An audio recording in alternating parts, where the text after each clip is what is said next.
Hi, Amelia Kuiken, buyer's agent at MELIA Property. Each month I sit down with a different specialist and talk all things property. This week I am with April Stagg from KPS Wealth.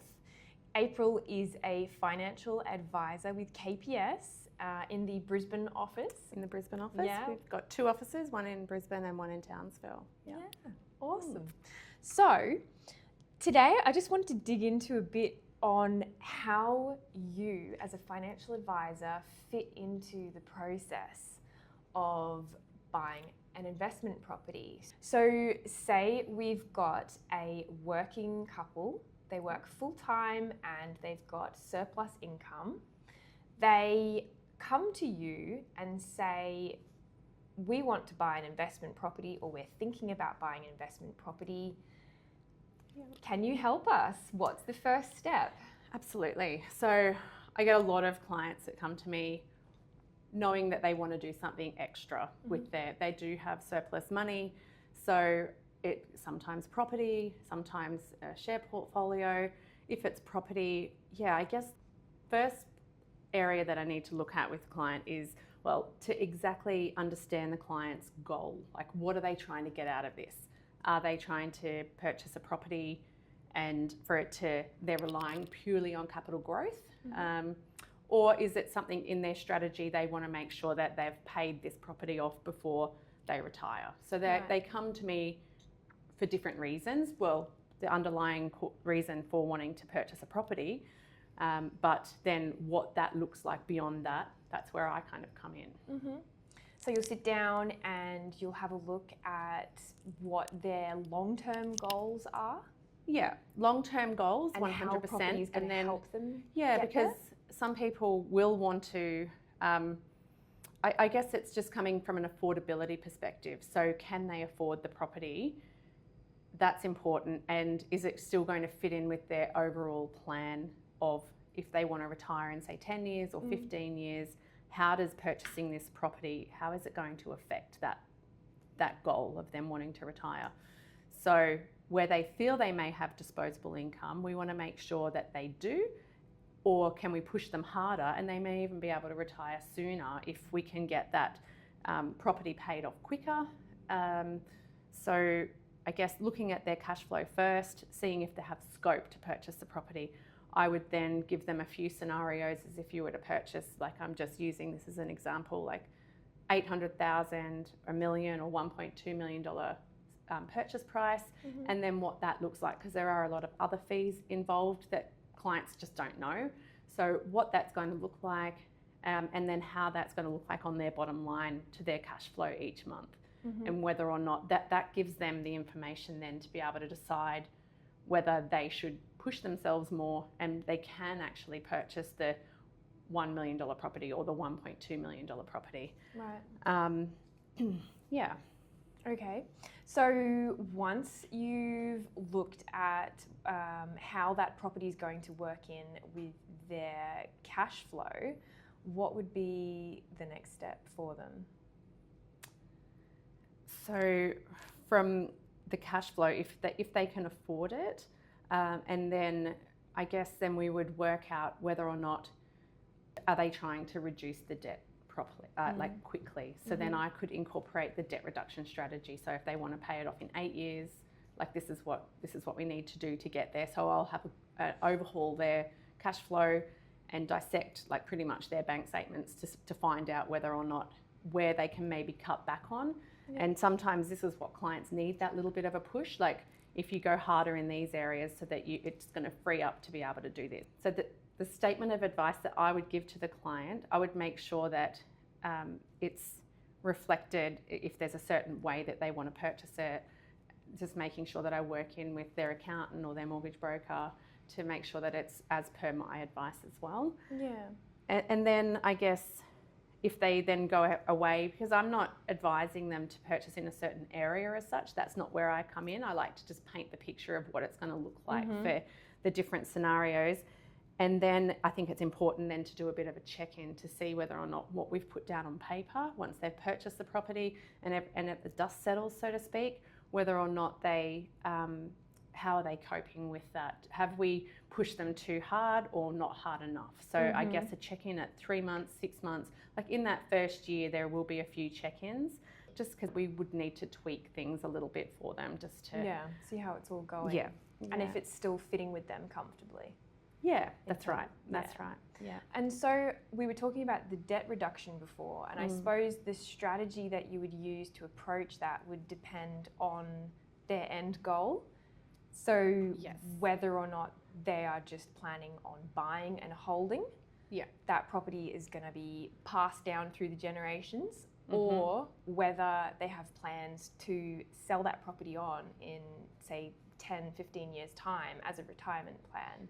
Is that right? Yeah, so I have different clients that come to me. So some clients will want to have the debt cleared before they retire. So then that creates an income for them into retirement. So we'll work toward that goal.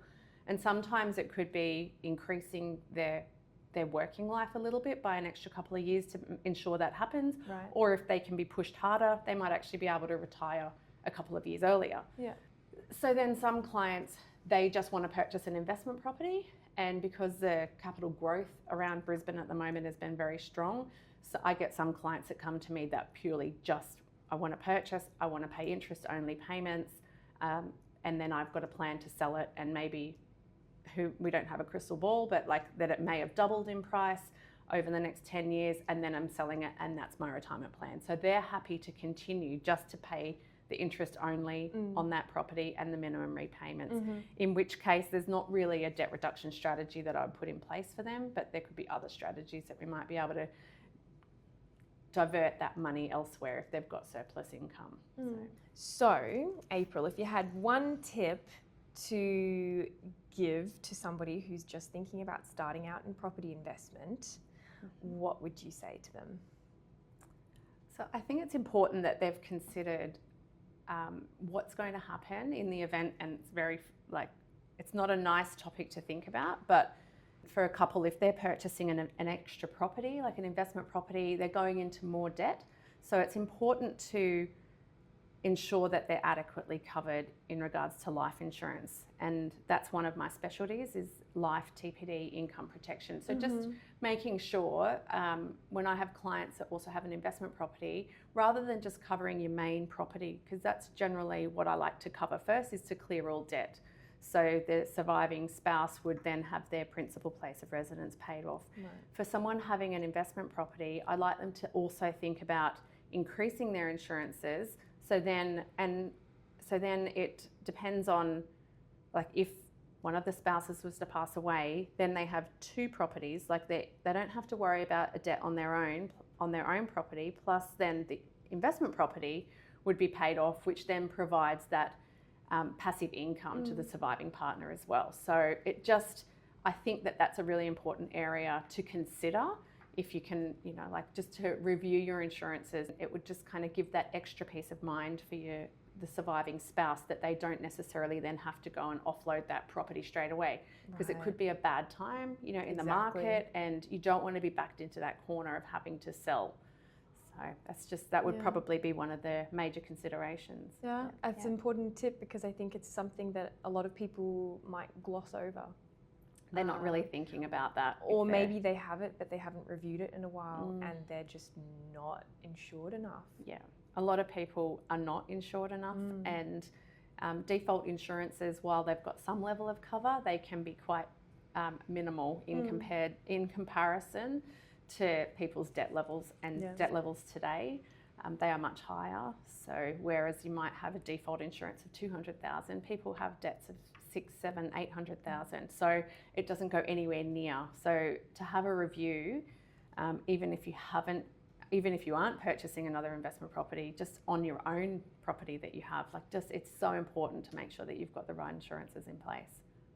Okay, so how would somebody go about seeing you for an insurance review?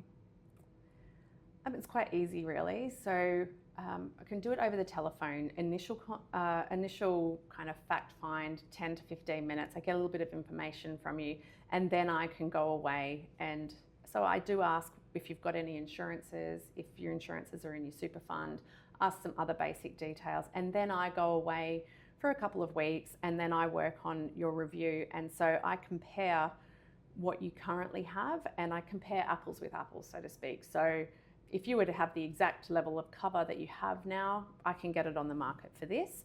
But then I come in with, this is what I think, based off what you've told me and your level of debt and your current situation, this is what I recommend that you should have. Some instances it's less, some instances it's more. So we compare against various insurance companies, and then I present that to them in a statement of advice. I'll present the information to them either over Teams or face-to-face in the office. For that reason, I like to show the actual statement of advice and the numbers that I've come up with, and I like them to understand. It's hard to do that when you're doing over the phone. So that second appointment, it's really important to do it either over Teams or face-to-face.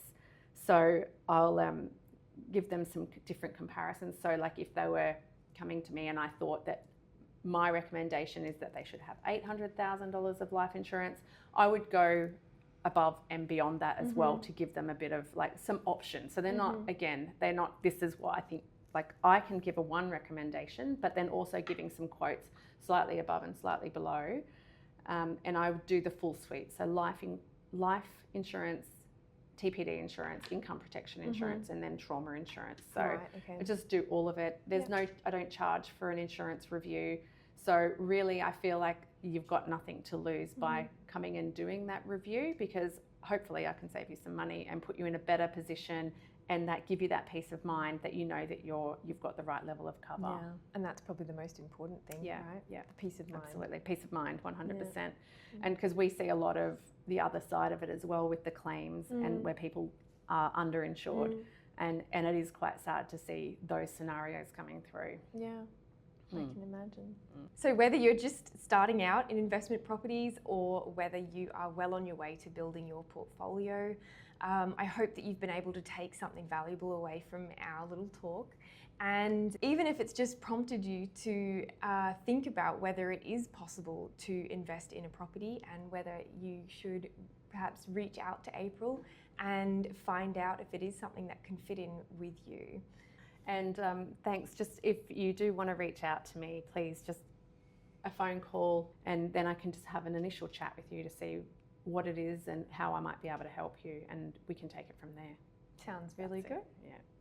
So thank you, April, for taking the time again, and give us a thumbs up if you found this useful.